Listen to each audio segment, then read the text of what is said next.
Fala, meus punheteiros de sigilo. Vocês estão bonzinho? Esse mago que vos fala, deixa eu arrumar o microfone, espera sincera e cordialmente que sim. Antes de mais nada, tá chegando agora, curta, comenta, compartilha, se inscreve no canal, ativa o sininho de notificação para não perder nenhum conteúdo, porque nesse canal tem vídeo de segunda, de quarta, de sexta, tem live de missa enoquiana, logo em breve para membros vai ter lives exclusivas e um monte de coisa, né? Então se você curte o trabalho que o mago faz aqui, não se esquece de, deixar o seu like, mas sobretudo comentar hashtag de Monge Mago, porque isso ajuda demais o YouTube, o algoritmo a indicar o vídeo para outras pessoas. Então comenta aí de Monge Mago ou comenta qualquer coisa que você queira sobre os causos que o mago vai trazer hoje, porque segunda-feira é aquele vídeo onde o mago traz experiências próprias, minhas, dos meus atendimentos, com as entidades que o mago trabalha, né? E não só isso, mas todas as experiências espirituais que eu tenho, porque eu sei que vocês adoram ouvir os causos da titia. Bom, meu povo, então, hoje o mago, eu estive pensando bem se eu deveria trazer esse vídeo ou não, porque é babado.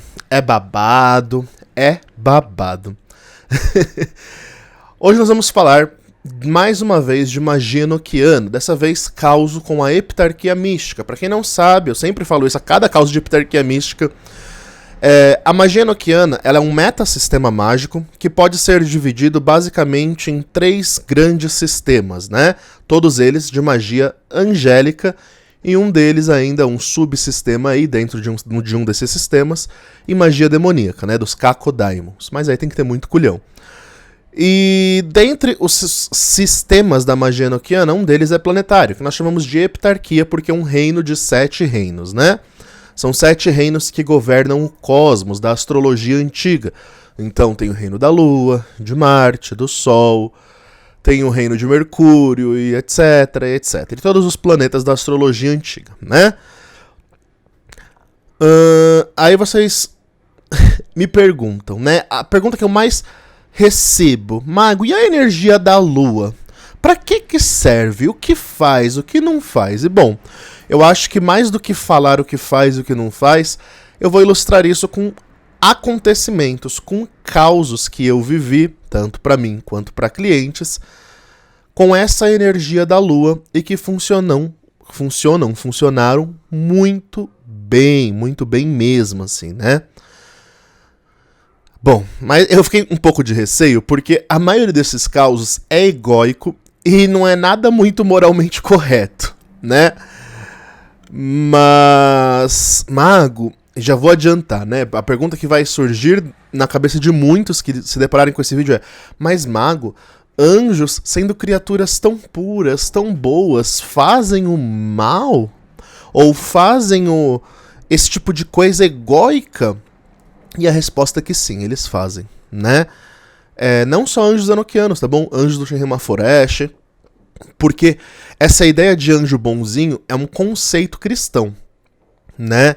Anjos, eles são forças cegas do cosmos, criados por Deus, né? Ou pelo Criador, ou pelo ou pelo Universo, ou como você queira... Ai, meu Deus, meu chapéu tá me atrapalhando. Ou como você queira chamar, né? E sim, no Antigo Testamento é descrito que Deus mandou anjo para destruir Sodoma e Gomorra. Que Deus mandou anjos para exterminar os primogênitos do Egito.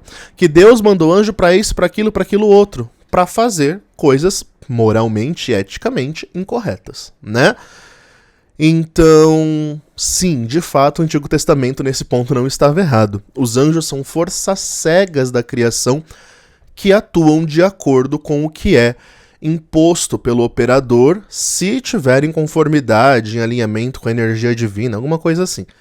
Mas atuam, tá? Então, aqui vocês precisam, para os causos que eu vou contar de um modo especial, vocês precisam tirar o conceito de anjo bonzinho da cabeça. Eu creio que essas alturas do campeonato, vocês que já estão aqui, já devem ter tirado essa ideia de anjo bonzinho da cabeça, porque eu sempre trago vários causos assim, de justiça e tudo mais, aonde anjos operam. Aqui não é um caso tão pesado, tá bom? Mas por se tratar de algo bem egóico, mas tipo, bem egóico, pode, né, soar um pouco pesado na cabeça de alguns. Mas vamos lá. Primeiro, vamos conhecer esses anjos, né? Aqui eu tenho os selos dele em prata, né? Obrigado, ritos coletivos e ritos individuais que me dão a oportunidade de ter o selo das entidades em prata, né? E bom, nós temos o selo do Rei da Lua, vou mostrar aqui pra vocês. Esse aqui é o selo de Belo Mazodá. Tá um pouco gasto, gente, porque já faz tempo que eu tenho, tá? Então eu tenho que dar aquela polida básica neles, né? Porque o metal ele vai se desgastando. Mas esse é o selo do Rei, tá? O selo de Belo Mazodá ou Blumasa, né? Depende de como você vai pronunciar isso aqui. Por que eu digo depende? Porque essa foi a primeira revelação que John Dee teve, antes mesmo do alfabeto e da pronúncia do Enochiano. Então, não se sabe ao certo, ao menos até onde eu pesquisei, se a pronúncia seria uma pronúncia vernácula, ou seja, uma pronúncia de linguajar comum, que se fosse no inglês dele seria blemazda, alguma coisa assim, puxando pro sotaque inglês, né? Se seria no sentido literal, como se lê Blumazodá, ou Blumasa, né? Se você ler aqui, tá escrito Blumasa ao redor do sigilo. Mas, em Enochiano, a gente pegaria essas letras, convertendo para o alfabeto e para o idioma angélico enochiano, seria Belumazodá, né? Traduzindo conforme a pronúncia que eu aprendi com o Frater Goya. Nós temos o príncipe, que seria Brauges, ou Berhaledjese, se for em enochiano e não em vernáculo. Esse é o selo dele, pra mim é um dos selos mais bonitos que tem, dos anjos enochianos. Eu acho esse selo lindo, não sei porquê.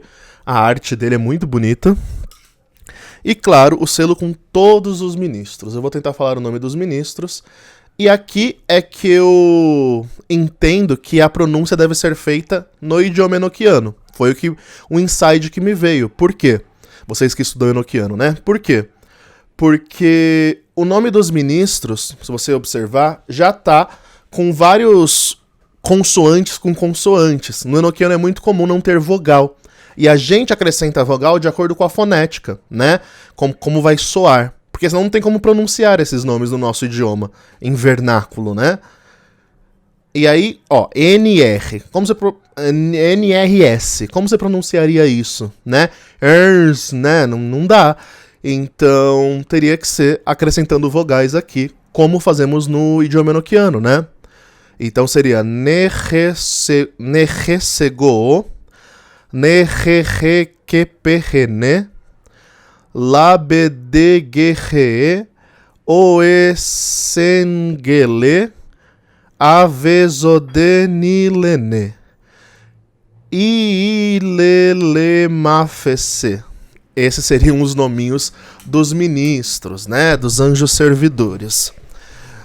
Ouvi boatos por aí, né, vieram comentar na minha DM, que estão falando por aí que os anjos menores, os ministros, seriam como quase que cacodaimons. Não sei quem tá falando isso por aí. Eu pesquisei a informação e eu não achei nada referente a isso nos diários de John Dee. Pelo contrário, quando John Dee recebe a revelação dos anjos enochianos da heptarquia mística, quando eles vão falando, são poucos os que falaram para John Dee diretamente o que fazem, né, os ministros. Mas os que falaram não disseram nada destrutivo, no sentido de cacodaimon ou de algo assim. Eles só são inferiores, né, ou seja, eles estão quase na nossa terra, eles vivem como elementais na nossa terra, né, atuando em nome do planeta deles. Porém, não vi nada de maldade, assim, porque Cacodaimon evoca um quê de maldade. E quando essa informação chegou até mim, que andam falando isso por aí, eu fiquei um pouco receoso. Então, pelo que eu estudei, tá? Eu posso estar errado, é claro, mas até onde eu li, eu tenho os diários aqui, é em inglês, então pra mim é inglês e inglês arcaico, então pra traduzir é muito complicado, pode ser que tenha passado alguma informação errada pra mim, enfim, mas eu não encontrei nada referente a isso ali. Li o livro da heptarquia mística que o Robson Belli, que é um dinossauro do enochiano, escreveu aqui também no Brasil e também não encontrei nada disso. Então eu não sei quais são as fontes de onde estão surgindo essa ideia. Muito provavelmente deve ser a mesma fonte que fala, que demoniza todos os anjos enoquianos, dizendo que eles são seres maus, né? Que são demônios enrustidos. Então, ignorem, né? Anjos enoquianos sempre se apresentaram como seres divinos, seres celestes, seres sutis e, propriamente dito, anjos, né? Mensageiros de Deus. O termo mensageiro significa anjo, né?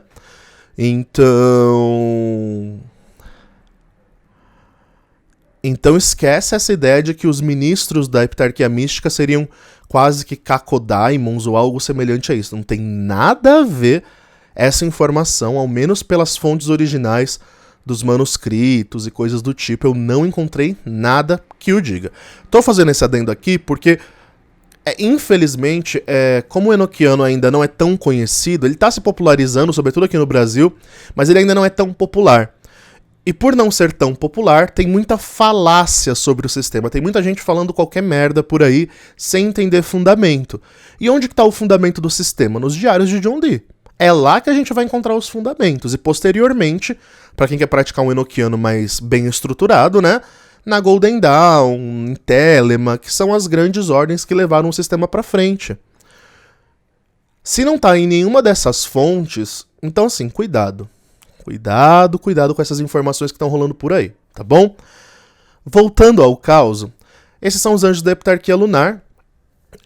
São evocados na segunda-feira, que é dia da lua, obviamente. E eu chamei esses anjos já em algumas boas ocasiões. Nossa, meu olho tá coçando, tá inverno aqui, gente, o tempo tá seco. Tô com uma garganta fodida, tô todo lascado. Mas vamos lá. Bom, vou contar a minha primeira experiência com os anjos da lua, né? Os anjos da heptarquia mística da lua, né? Belo Mazodá, Behal, Regc e todos os demais ministros, eu chamei eles primeira vez para ter um contato. Porque assim, nem tudo é sobre chamar a entidade para pedir coisa, né? Às vezes a gente só quer ter uma experiência, adquirir um conhecimento, entrar na intimidade, coisas do tipo. E foi o objetivo primário pelo qual eu chamei essas entidades. O Rei da Lua, ele apareceu quase como que um Dumbledore, né? Com uma versão cheia de olhos no meio das túnicas e tudo mais. Mas ele assumiu uma versão humanoide de um senhor de idade, com um enorme cajado em sua mão, né, em formato de lua na ponta do cajado. Esse cajado ele era meio prateado, com enrustes de madeira de ébano. E ele vinha andando, né, apoiado nisso, e sentava em um trono totalmente de prata em formato lunar também.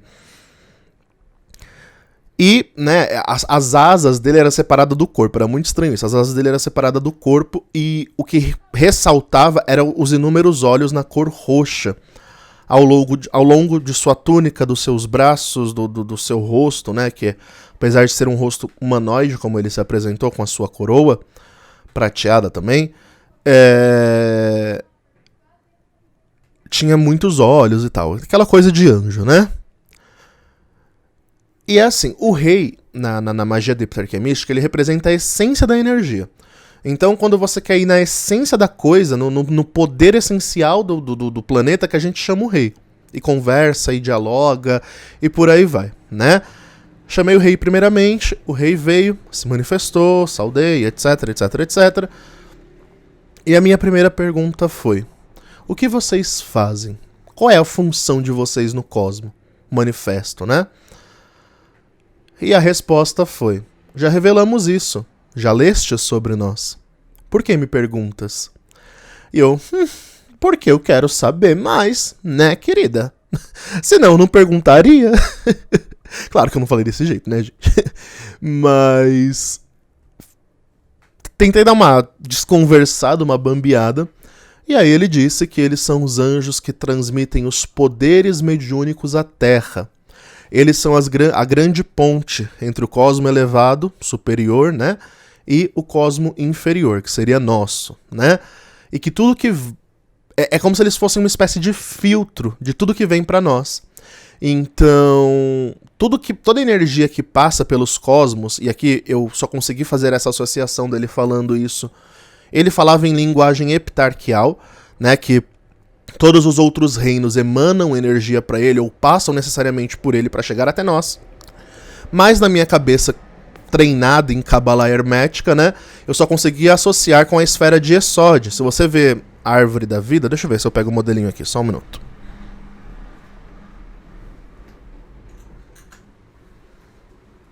Aqui, agora vai ficar mais fácil de ilustrar para vocês. Se você pegar a árvore da vida, você vai ver que todas as esferas passam pela esfera lunar. Ó, observe aqui esse modelinho de diagrama da Cabala.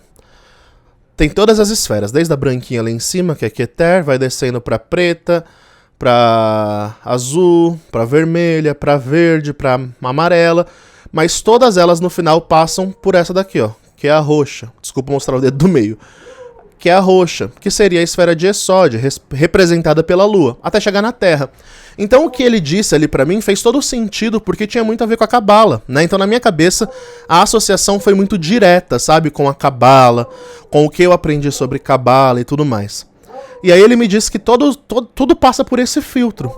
E é por isso que o contato com eles seria, né, primordial para qualquer magista, para qualquer pessoa que queira aí se aventurar, né, no reino heptarquial, porque eles são os filtros, então é como se fosse o primeiro estágio, sabe?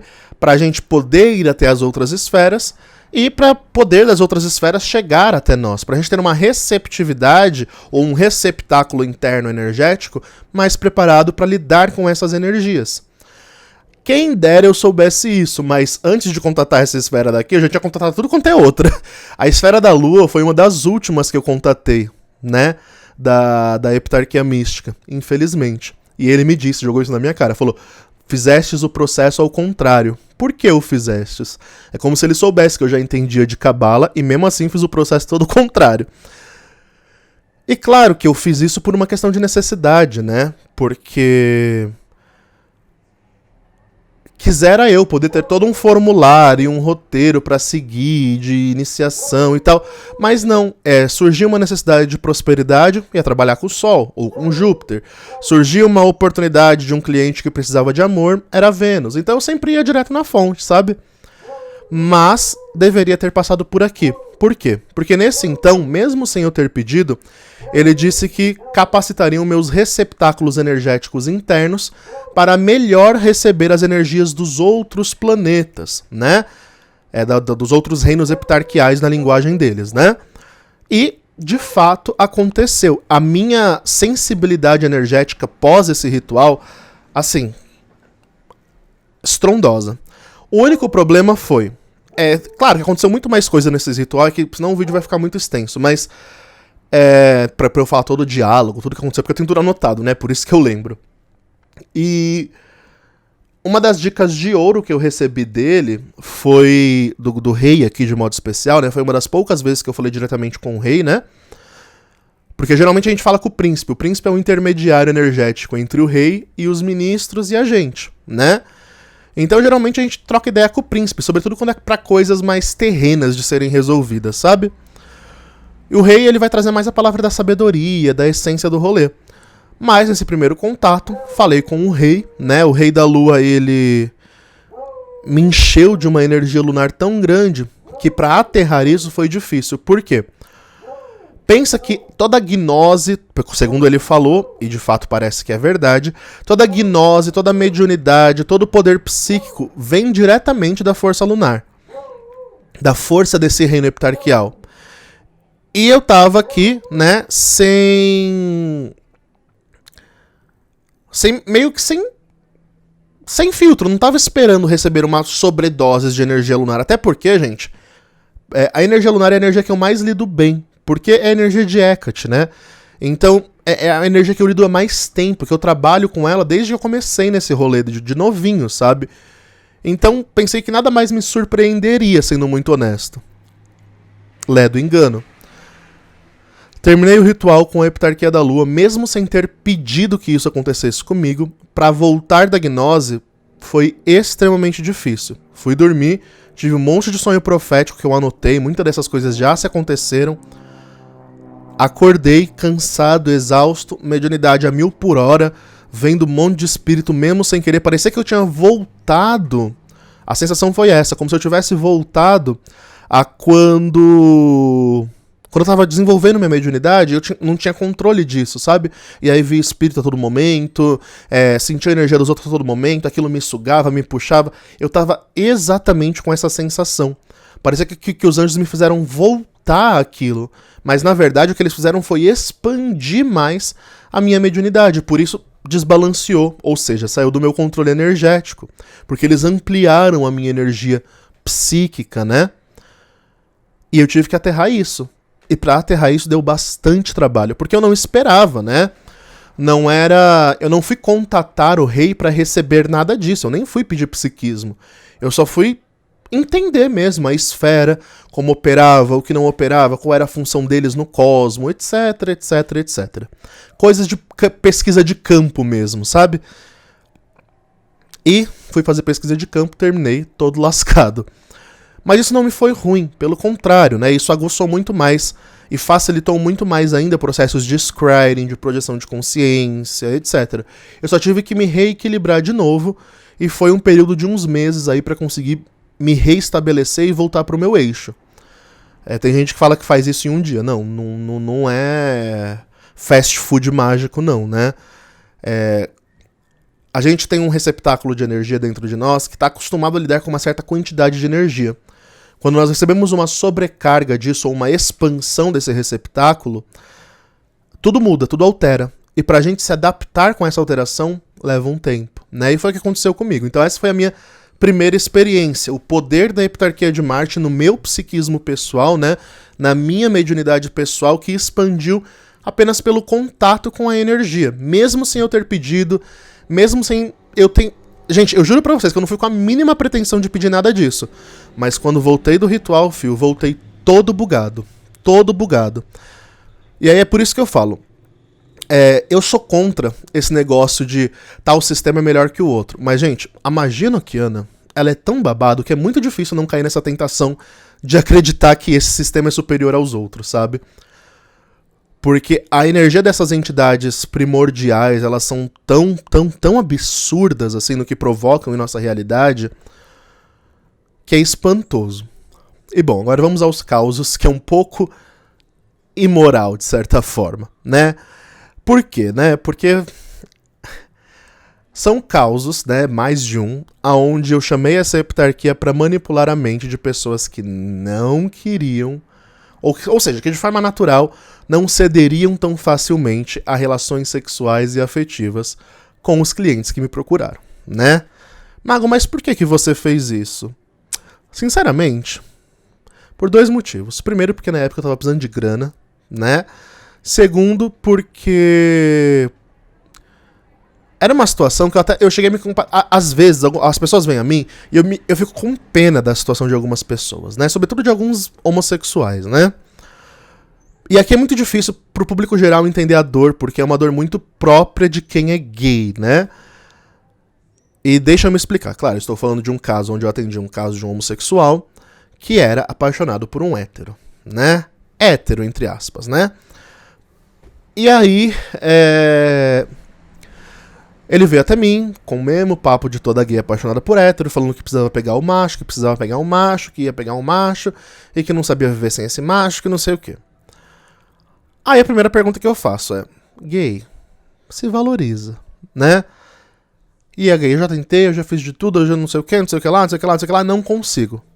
Me ajuda, mago, pelo amor de Deus. Mandou áudio chorando pra mim, porque não conseguia se libertar disso e isso tinha virado uma opressão na cabeça da pessoa.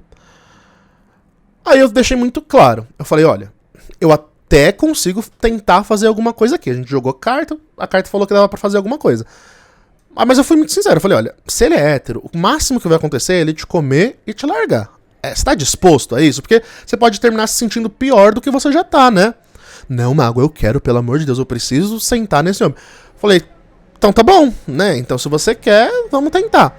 Aí joguei pra ver, eu sempre faço consulta estratégica, né? Joguei pra ver melhor sistema de magia, caiu heptarquia mística. Joguei pra ver melhor entidade, caiu que teria que ser um trabalho em conjunto, Vênus e Lua. Nesse então, eu já sabia que Lua manipulava pensamentos, energia da Lua é essencial para manipular a cabeça de alguém, né? Sobretudo pensamentos e sentimentos. Mas é aquilo, né? A gente sempre fica com o pé atrás. Eu falei, olha, se você quiser dá pra arriscar.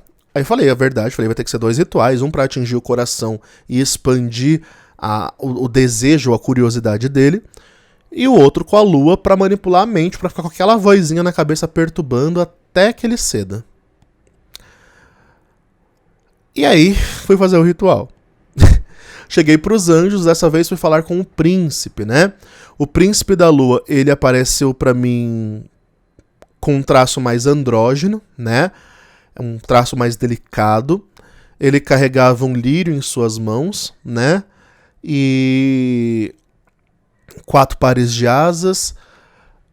A sua cabeça parecia uma lua, né? Parecia uma lua cheia na cabeça dele, em formato de cabeça. E o corpo era humanoide com uma túnica roxa bem bonita, cheia de brocados e tudo mais. Chamei o príncipe veio. Chamei o rei e o príncipe, mas eu sempre chamo tudo junto porque dá menos trabalho. Chamei tudo junto, mas me dirigi ao príncipe, o príncipe veio, eu apresentei a intenção. O príncipe deu uma pequena gargalhada, falando como que os seres humanos... Eles sempre falam isso, né? Como os seres humanos são patéticos, né? Nesse sentido, de ficar presos a coisas tão supérfluas, né? Enquanto a gente precisava se dedicar à nossa evolução. E aí eu, né, fiquei naquela, tipo... Tá, vamos lá. Aí falei, os anjos falaram que ia fazer. Aí eu, beleza, então se vocês vão fazer, né? Claro, depois de acabar com a pessoa, né, eles falaram. Aí eu fui pro rapaz, falei, tá. Ele falou, beleza. Passou uma semana. Ele fala, mago, precisamos conversar. Aí, ai meu Deus, o que aconteceu? Na minha cabeça tinha dado tudo errado, o cara tinha batido nele, homofobia. Eu falei, ai meu Deus, deu tudo errado, quer ver? Mago, o rapaz me chamou pra sair pra beber, pra gente curtir. E nesse curtir ele mandou um emoji aquele emoji com cara de safado. Aí ele já ficou todo empolvoroso e falou que ia. Aí ele falou, depois te trago novidades. Beleza. Assim, passou 15 dias sem esse cara falar nada comigo. 15 dias depois ele volta e fala que aconteceu. Toda semana a gay tava nhanhando com o cara. E tipo, 3 vezes na semana. Por que é imoral? Porque o cara era casado, como todo caso de hétero que funhanha com gay, né? Era um cara casado, era um cara de broderagem, era um cara machista e tudo de ruim que o hétero padrão pode ser, né? E aquilo, né? Estavam indo e ele tava todo feliz. Aí eu falei, não se apaixona. Você não se atreva a se apaixonar. Porque eu tenho certeza, quando aparecer um rabo de saia pra esse cara, ele vai te largar. E aí, né? Aconteceu. Passou, acho que uns 5 meses. Acho que nem 5 meses. Acho que foi uns 5 a 6 meses aí. Desde o primeiro ritual. E aí ele falou pra mim que o cara, né, tinha ido. Só que... Ai, gay, por mais que ele fale não estava apaixonado, tava apaixonado. Tava, claro que tava. E aí veio me pedir pra eu fazer de novo, né? E eu fiz, agora o que vai dar, não sei, porque ele sumiu, ele nunca mais me chamou desde que eu fiz o ritual, então não sei se surgiu algum efeito ou não.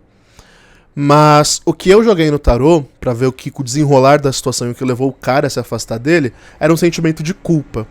Muito provavelmente esse rapaz não era de fato hétero, né? Só que não tinha coragem de se assumir, por questões que a gente já sabe dessa sociedade infeliz que a gente vive, né? E aí ele tinha relação com o homem e se torturava por isso depois, e se afastava, e a vida dele era essa eterna máscara de dor, sabe? E eu fiquei triste pelo cara. Mas, infelizmente, né, a gente não pode obrigar ninguém. Eu até poderia fazer um ritual de manipulação pra ele se assumir, mas isso pra mim já seria demais, né? Seria antiético demais, porque quando a gente manipula as situações, a coisa pode acontecer de uma forma não muito positiva nesse sentido. E só quem foi forçado a sair do armário como eu, né, sabe o quão ruim é você ser obrigado a se assumir em uma época que você não está pronto pra isso, né? Isso aconteceu comigo quando eu tinha 14 anos, né, e meus pais, enfim, me cataram lá no meio, me agarrando com macho no meio da rua e... horrível, horrível, horrível, horrível. Então, assim, é uma coisa que eu não recomendo pra ninguém passar, nenhum homossexual passar por isso. Então é por isso que eu fiquei meio assim, falei, não, acho que... Eu nem propus a ideia pro rapaz de fazer com que ele se assuma, sabe? Ficou mais interno e eu só falei que faria o ritual de novo pra ver no que dava. Fiz, chamei a Heptarquia da Lua de novo, mas não sei no que deu, né? Então eu trouxe esses causos de hoje com as entidades aí da Lua, né, da Heptarquia Mística, para vocês entenderem o poder da ação desses seres. Eles atuam muito na expansão espiritual, não só mediúnica, tá? Então, ai, mago, preciso de um despertar espiritual, parece que as coisas na minha vida espiritual não... tá meio sem graça, tá meio xoxo. Chame a Heptarquia da Lua, eu tenho certeza que algum movimento eles conseguem fazer na sua vida espiritual. Pra ela andar, pra você ter experiência, pra acontecer alguma coisa espiritual, algum evento espiritual aí que te marque, ou que te leve pra frente, ou que expanda a sua consciência. Então a Heptarquia da Lua, ela trabalha muito na expansão espiritual da consciência, na distribuição de noção espiritual para os seres da Terra. É muito parecido com a esfera de Yesod na Cabala, né, que tem essa mesma função. E além disso, claro, a música da Joelma, né, a Lua me traiu. Então a Lua tem o poder de manipular, né, os sentimentos, os pensamentos, virar a cabeça e coisas do tipo. Então, quer virar a cabeça de alguém, é com a Lua que você tem que trabalhar, né? Inclusive, eu tava numa situação há um tempo atrás, onde uma pessoa X não queria... tava muito indisposta a criar alguma coisa comigo. Né? Não era nível amoroso, não, né? Eu tô num namoro sério e tal. Era num nível mais social. Era tipo um network que eu precisava fazer, só que a pessoa não dava abertura de jeito nenhum pra eu conversar com ela, pra eu... sabe? Não dava abertura, a pessoa tava fechada. Detalhe, era uma pessoa do meio da magia, tá? Vou morrer de curiosidade pra saber quem é. E aí eu falei, eu vou conseguir falar com essa pessoa. O networking vai sair. Aí chamei a Heptarquia de Vênus, apresentei a intenção, falei, vocês manipulam a mente dessa pessoa, vocês viram a cabeça dessa pessoa, vocês fazem essa pessoa me notar. Dito e feito. Aconteceu, gente, em prazo de 2 a 3 meses, aproximadamente. Então, assim, a energia da Heptarquia da Lua pra manipulação mental, virar a cabeça de inimigos pra... né? Não inimigos, porque inimigos é algo mais encrostado, né? Mas virar a cabeça de pessoas que estão um pouco assim, um pouco afastadas, ou que estão um pouco indispostas ao que você quer. Gente, Heptarquia da Lua pra isso, olha, atua muito, muito bem, mas muito bem mesmo, assim. Eu acho que porque, assim, manipulação mental é um tipo de magia muito delicada e muito difícil de fazer, né? Não vou mentir, não. É um dos tipos de magia que eu acho mais difícil de fazer, você conseguir virar a cabeça de alguém. Porque a cabeça é um mundo da pessoa, né?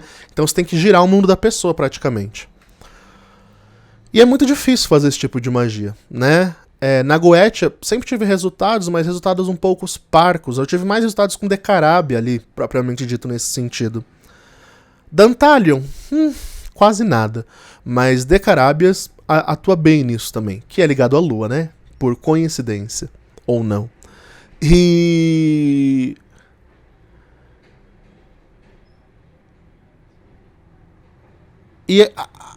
na magia enoquiana foi algo assim surpreendente, extremamente surpreendente, porque eu não esperava conseguir esse resultado, né? Já fiz também para uma cliente, eu tenho muitos casos com a Heptarquia da Lua, porque depois que eu comecei a ver que o resultado era bom, comecei a trabalhar com ela direto. É claro que é um trabalho extra, né? Não é só a Heptarquia da Lua, não é só virar a cabeça da pessoa. Então eu tive um caso de uma cliente que ela precisava muito convencer o chefe a uma coisa, né? Que no caso eu não vou abrir muito, mas precisava convencer o chefe a fazer uma coisa por ela, e o chefe não queria, já tinha recebido negativa, já tinha recebido várias negativas.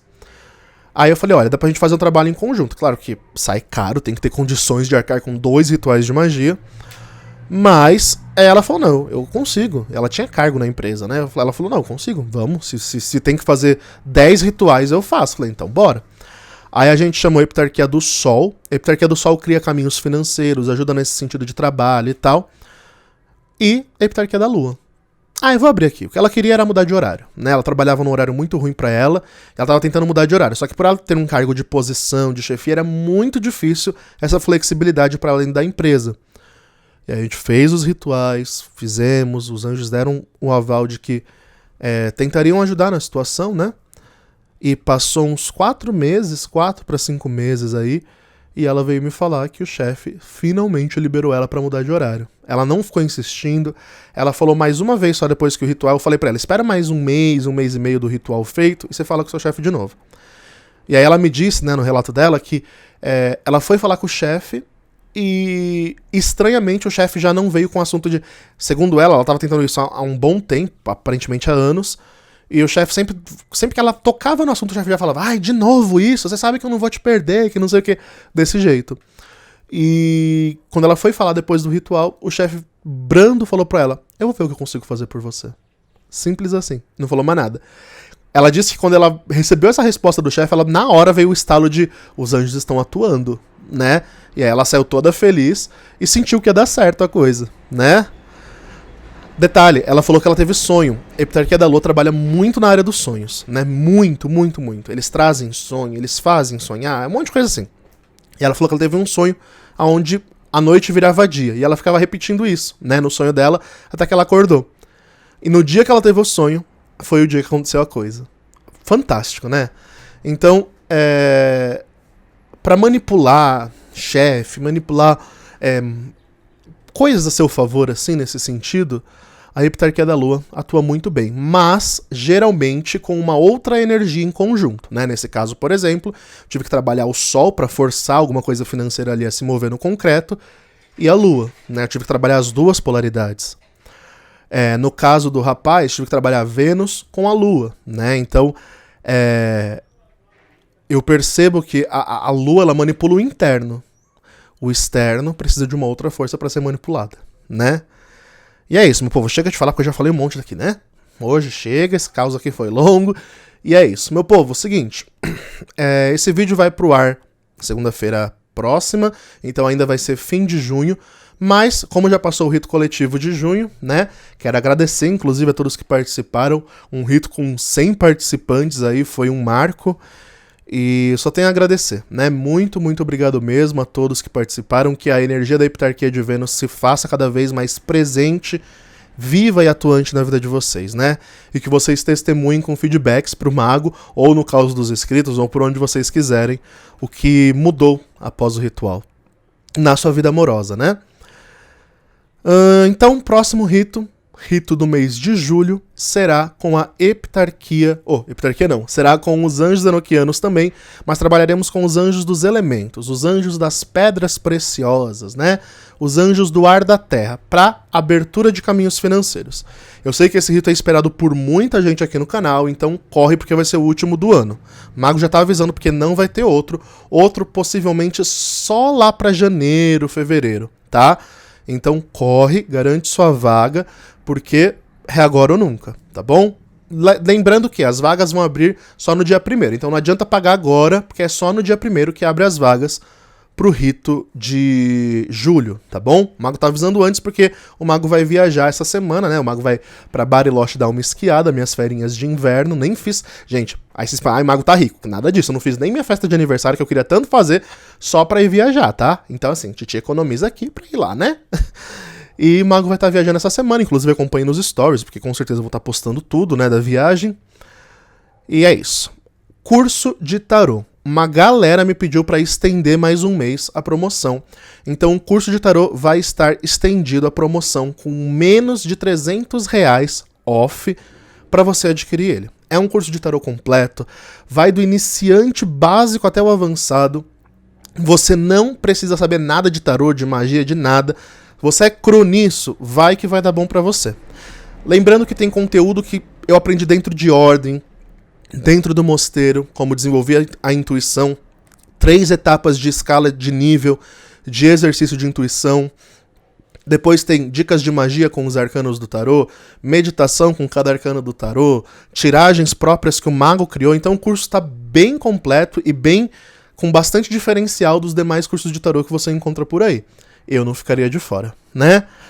Também tem o curso de Scrying, módulo iniciante. Spoiler, o mago já começou a escrever o módulo intermediário, então muito provavelmente ou no final desse ano ou no início do ano que vem, o módulo de Scrying para intermediário virá aí.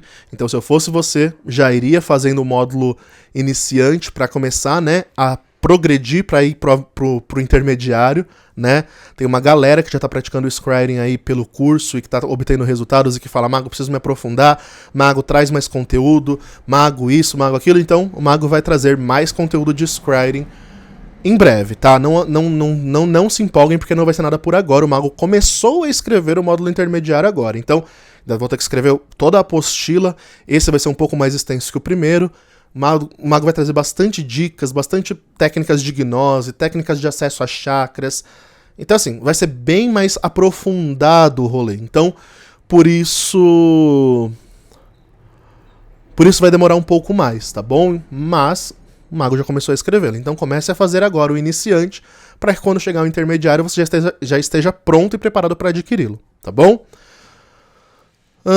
Que mais? Deixa eu ver. Já falei do rito coletivo, já falei do curso, já falei que comecei a escrever o curso de Scrying. Sim, Missa Enochiana. A Missa Enochiana agora com certeza vai ser numa segunda-feira, quando o Mago voltar de viagem. O Mago volta de viagem no dia 4, na segunda da próxima semana, eu não sei que dia que é, não sei se é dia 7 ou se é dia 10, não tenho certeza, vai ser a Missa Enochiana. A Missa Enochiana é um rito gratuito aqui no canal que o Mago celebra todo início de mês pra gente ter comunhão com os anjos. Então, se você quer ter essa comunhão, ter essa experiência com a magia enochiana, a chance é todo início de mês no canal. Corre pra se organizar, 8 da noite, no canal, live, ao vivo, pra você participar da Missa Enochiana, tá bom? Que mais? Sim, a agenda do Mago de Julho está aberta, então se você quer, por favor, ajudar o Mago a continuar esse trabalho, adquira uma consulta de tarô, de Scrying, que é bola de cristal, de pêndulo, do que você quiser. O Mago lê quase de tudo, menos búzios por hora. Mas de resto, o Mago lê runas, o Mago lê tarô, o Mago lê baralho cigano, lê bola de cristal, lê a mão, lê o que você quiser. Então, só chamar que a gente faz a leitura aí, tá bom? Que mais? Se você quer fazer um trabalho individual de magia e tiver condições de arcar, chama que a gente faz acontecer. Você tem que ter condições, porque trabalho de magia cerimonial custa caro. Só os selos, gente, só para produzir os selos da entidade, é de R$500 para cima. Só o selo. Fora vela, fora incenso, fora tábuas, fora círculo mágico, fora preparação, fora instrumentos, fora um monte de coisa. Então, assim, é caro, né? O trabalho do Mago custa R$2.000, que é o preço que eu considero justo, tá bom? Se você tem condições de arcar com isso, claro que dá pra parcelar e tudo mais, chama que a gente tenta fazer acontecer, tá bom? E é isso, meu povo. Então, demais, fiquem bem, acreditem na magia que existe dentro de vocês e falou!